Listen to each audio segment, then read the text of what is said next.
உங்களுக்கு ஆதரவு? இல்ல 2026 சட்டமன்ற தேர்தலை பொறுத்த வரைக்கும் நாங்க யாருக்கு வாக்களிக்கிறோங்கிற பத்திலாம் நாங்க அந்த முடிவுக்கெல்லாம் நாங்க இன்னும் போகல.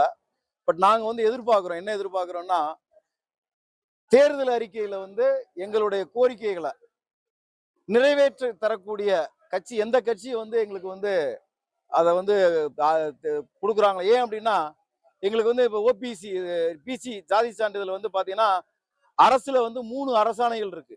இருந்தும் சில மாவட்டத்தில் இருக்கக்கூடிய ஆட்சி தலைவர்கள் கொடுக்க மறுக்கிறாங்க. தொடர்ந்து அரசுக்கு நாங்க கோரிக்கை வச்சுட்டு இருக்கோம். அதெல்லாம் எங்களுக்கு எதுவுமே நிறைவேறல. எங்கள் மக்கள் அதனால கஷ்டப்பட்டு இருக்காங்க. அதனால எங்களுடைய ரெட்டி இனத்தை பொறுத்த வரைக்கும் தமிழ்நாட்டில் இருக்கக்கூடிய ஒரே மாதிரி பிசி கஞ்சம் என்கிற சாதி சான்றிதழ் வழங்கவும், எங்களுக்கு கடந்த காலங்கள்ல ஓபிசி பட்டியலில் எங்களுடைய இனம் விட்டு போயிடுச்சு. அதை சரி செய்வதற்கு வருகின்ற புதிதாக அமையவிருக்கின்ற ஆட்சி யார் சட்டமன்றத்திலே மசோதாவை நிறைவேற்றி எங்கள் இனத்தை ஓபிசி பட்டியலில் சேர்ப்பதற்குண்டான அனைத்து வழிவகைகளையும் செய்வோம் என்ற எங்களுக்கு வாக்குறுதி கொடுக்கின்ற கட்சிக்கு நாங்கள் வாக்களிக்கலாம் என்று முடிவு செய்துள்ளோம். இருந்தாலும் எங்களுடைய முடிவுகளை எங்களுடைய மாநில நிர்வாகிகள் கூட்டத்தில் முடிவெடுத்து தேவைப்பட்டால் தெரிவிக்கப்படும். எங்க தமிழ்நாடு ரெட்டிலியன் சங்கத்தை பொறுத்த வரைக்கும் நாங்க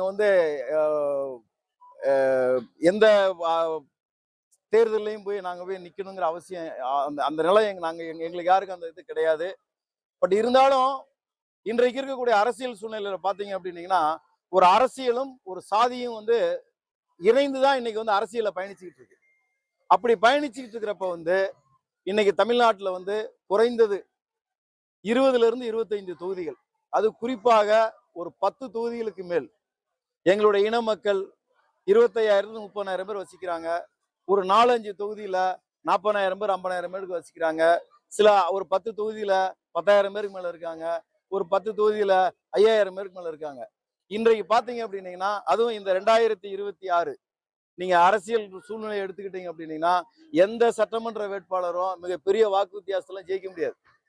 எல்லாம் குறைவான வாக்கு வித்தியாசத்துல ஜெயிக்க முடியும். அப்படி ஜெயிக்கக்கூடிய ஒரு நிலை வர்றப்ப அப்ப எங்களாலையும் அந்த ஒரு சூழ்நிலையை உருவாக்கக்கூடிய சக்தி எங்கள்கிட்ட எங்களுடைய மக்கள்கிட்ட இருக்கு.